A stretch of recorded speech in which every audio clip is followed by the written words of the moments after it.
Dans cette boîte, des composants électroniques. C'est la matière première des cartes mères et depuis quelques mois, ces concentrés de haute technologie subissent aussi la pénurie. Jusqu'à 2 ans d'attente sur certains composants. Pour continuer sa production, cette entreprise a donc dû se tourner vers les brokers, un marché parallèle de revendeurs.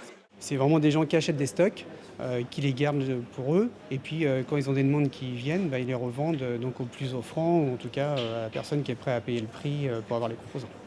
Et c'est pour ça que ça nécessite des contrôles particuliers pour justement éviter les contrefaçons ou des stocks qui seraient pas bons. Il faut donc analyser, scruter ces composants qui ne viennent ni des usines ni des réseaux de revente franchisés.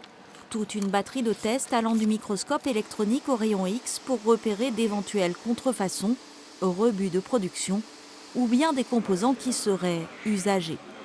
Si on a une trace que le composant a déjà été utilisé, on ne sait pas dans quelles conditions il a été utilisé. Est-ce qu'il aurait été, par exemple, est-ce qu'il aurait subi des stress en tension ou des stress en courant, ou est-ce qu'il aurait déjà vieilli prématurément, ce qui pourrait induire des problèmes de fiabilité, donc des comportements anormaux plus tard, et qui ne seraient pas forcément décelés lors du test de fabrication des cartes électroniques.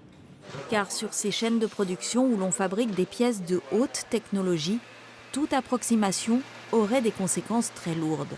On est sur des calculateurs de réacteurs d'avion, sur des FADEC. Il est hors de question de monter un composant avec une défaillance sur un réacteur d'avion.